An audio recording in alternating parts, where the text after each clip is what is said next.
Hi అండి. అందరూ బావుండాలని కోరుకుంటూ థంబ్‌నెయిల్ చూసారు గదా! గ్రీన్ కార్డ్ ప్రాసెస్ గురించిన అప్డేట్. అదేవిధంగా కొత్తగా ఎవరైతే హెచ్-1బీ మీద యూఎస్ వస్తున్నారో, లేదంటే రీసెంట్‌గా యూఎస్ వచ్చారో హెచ్-1బీ మీద, వాళ్ళు 6 ఇయర్స్ కంప్లీట్ అయిన తర్వాత అమెరికాలో ఉండాలి అనుకుంటే ఎలాంటి జాగ్రత్త తీసుకోవాలి? ఈ 2 విషయాల గురించి క్లుప్తంగా మాట్లాడుకునే ముందు ఒక చిన్న రిక్వెస్ట్ అండి. మీరు ఈ వీడియో చూస్తుంటే గనక దయచేసి ఒక లైక్ చేయండి, షేర్ చేయండి, తప్పకుండా సబ్స్క్రైబ్ అయితే చేసుకోండి. ఇప్పుడు అసలు విషయం గురించి మాట్లాడుకుందాం. ఫస్ట్‌ది గ్రీన్ కార్డ్ గురించి అప్డేట్ ఏంటి? మనకి గ్రీన్ కార్డ్ ప్రాసెస్ ఏదైతే ఉందో అది క్లియర్‌గా నేను ఇదివరకు ఒక వీడియో చేశానండి. దాన్ని డిస్క్రిప్షన్‌లో లింక్ గూడా ఇచ్చాను. మీకు ఎవరికైనా క్లియర్‌గా కావాలి అనుకుంటే అది చెక్ చేయండి. గ్రీన్ కార్డ్ ప్రాసెస్‌లో ఫస్ట్‌ది మనకి వేజ్ డిటర్మినేషన్ తీసుకోవడం. అది డీవైఎల్ వాళ్ళు అప్రూవల్ చేస్తారు. రెండవది పర్మ్ పిటిషన్. అది కూడా డీవైఎల్ వాళ్ళు మాత్రమే అప్రూవల్ చేస్తారు. థర్డ్‌ది I-140 ఇది యూఎస్‌సిఎస్ వాళ్ళు అప్రూవల్ చేస్తారు. అయితే I-140కి మనం ప్రీమియం ప్రాసెస్ ఉంది. సో, ప్రీమియం ప్రాసెస్ చేయించుకోవచ్చు. కానీ వేజ్ డిటర్మినేషన్‌కి, పర్మ్‌కి మాత్రం ప్రీమియం ప్రాసెస్ లేదు. సో, వేజ్ డిటర్మినేషన్ అయిపోయిన తర్వాత మనం పర్మ్ ప్రాసెస్ స్టార్ట్ చేస్తాం. ఇప్పుడు చాలా ఎక్కువ టైం తీసుకుంటుంది గ్రీన్ కార్డ్ ప్రాసెస్‌లో ఈ పర్మ్ పిటిషన్ అప్రూవలే చాలా అంటే చాలా ఎక్కువ టైం తీసుకుంటుంది. సో, ఎప్పుడు అయిపోతుంది మనకి, మనం ఆల్రెడీ పిటిషన్ వేసుంటే ఎప్పుడు అయిపోతుందనేది ఎవ్వరికీ తెలీదు.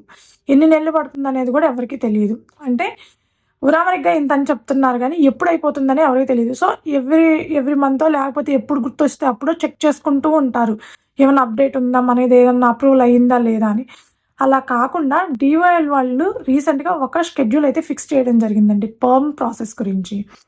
అదేంటి అనంటే, పర్మ్ పిటిషన్ వేసిన తర్వాత ఎవ్రీ మంతు ఫస్ట్ వీక్‌లో లాస్ట్ డేన అప్పటి వరకు ఉన్న డేటా మొత్తాన్ని అప్డేట్ చేస్తారు. అంటే అప్పటి వరకు ఎన్ని పిటిషన్స్ క్లియర్ అయినియి, ఏ మంత్ పిటిషన్స్ రన్ అవుతున్నాయి అప్రూవల్స్, ఎన్ని పిటిషన్స్ క్లియర్ అవుతున్నాయి ఎవ్రీ మంతు, ఆ మంత్‌లో ఎన్ని పిటిషన్స్ అయితే ఫైల్ అయినియి, ఇలా ప్రతిదీ క్లియర్‌గా అప్డేట్ చేస్తారు.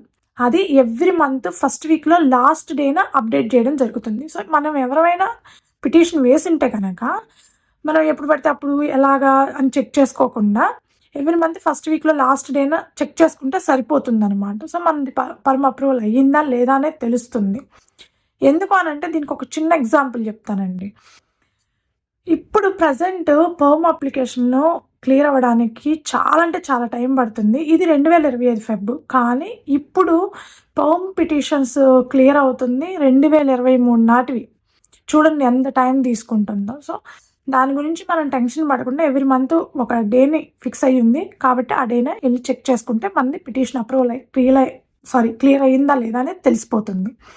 ఇది గ్రీన్ కార్డ్ ప్రాసెస్‌లో పర్మ్ అప్రూవల్ గురించి వచ్చిన కొత్త అప్డేట్ అనమాట. ఇకపోతే రెండవది హెచ్-1బీ మీద ఎవరైతే కొత్తగా యూఎస్ వస్తున్నారో, లేదంటే రీసెంట్‌గా 1 ఆర్ 2 ఇయర్స్ బ్యాక్ యూఎస్ వచ్చారో హెచ్-1బీ మీద, వాళ్ళు 6 ఇయర్స్ కంప్లీట్ అయిన తర్వాత ఇండియా వెళ్ళకుండా అమెరికాలోనే సెటిల్ అవ్వాలి అనుకుంటే, ముఖ్యంగా తీసుకోవాల్సిన జాగ్రత్త మీరు గ్రీన్ కార్డ్ ప్రాసెస్ చేయించుకోవడం. మీరు ఇండియా నుంచి వచ్చిన ఫస్ట్ మంత్‌లోనో, ఫస్ట్ 2 మంత్స్‌లోనో, 3 మంత్స్‌లోనో అయితే గ్రీన్ కార్డ్ ప్రాసెస్ చేయలేరండి ఎంప్లాయర్స్. ఎందుకు అనంటే, అట్‌లీస్ట్ మీ లాస్ట్ 3 మంత్స్ గానీ, 6 మంత్స్ గానీ పే స్టబ్స్ కావాలి. సో, 1 ఇయర్ కంప్లీట్ అయినాక మీరు మీ ఎంప్లాయర్‌ని రిక్వెస్ట్ చేసుకొని ఇమ్మీడియేట్‌గా I-140 ప్రాసెస్ అయితే చేయించుకోండి. ఎందుకు అనంటే, I-140 ప్రాసెస్ అవ్వకపోతే మీరు 6 ఇయర్స్ కంప్లీట్ అయినాక ఎట్టి పరిస్థితిలో ఇండియా వెళ్ళిపోవాల్సిందే. ఇక్కడ ఉండటానికి లేదు. ఒకవేళ ఎందుకు మనం ఇంత ఎర్లీగా 1 ఇయర్ తర్వాత ఒక 3 ఇయర్స్, 4 ఇయర్స్ తర్వాత చేయించుకోవచ్చు అనుకుంటున్నారేమో. అలా కాదండి. ఇప్పుడు సిట్యుయేషను అంత మనకి కంఫర్టబుల్‌గా అయితే లేదు. ఎందుకు అనంటే, గ్రీన్ కార్డ్ ప్రాసెస్‌లో ఫస్ట్ స్టెప్ నేను ఇందాక చెప్పినట్టు వేజ్ డిటర్మినేషన్. ఆ వేజ్ డిటర్మినేషన్ డీవైఎల్ దగ్గర నుంచి అప్రూవల్ రావడానికి ఇప్పుడు ప్రెజెంట్ ఉన్న సిట్యుయేషన్‌లో 8 నెలలు పడుతుంది. ఆ తర్వాత అప్రూవల్ రాగానే ఎంప్లాయర్ మనకి పర్మ్ పిటిషన్ వేయలేరండి. ఎందుకంటే అక్కడ ఒక 3 మంత్స్ టైం ఉంటుంది గ్యాప్. ఆ 3 మంత్స్ లోపు ఎప్పుడైనా సబ్మిట్ చేయొచ్చు. కానీ మనము ప్రతి డాక్యుమెంట్ పర్మ్ పిటిషన్ వేయాలి అంటే మనం చాలా అంటే చాలా డాక్యుమెంట్స్ సబ్మిట్ చేయాల్సి ఉంటుంది.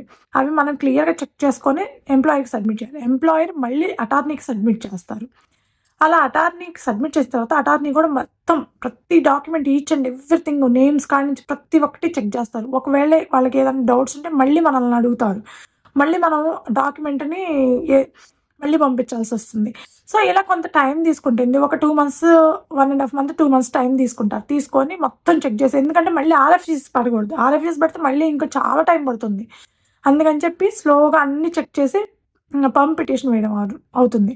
అంటే అప్పటికి 10 మంత్స్ అయిపోతుంది. ఆ తర్వాత పర్మ్ పిటిషన్ వేసిన దగ్గర నుంచి ఇప్పుడున్న సిట్యుయేషన్‌లో నేను ఇందాక చెప్పినట్లు minimum to minimum 16 months to 18 months పడుతుందండి.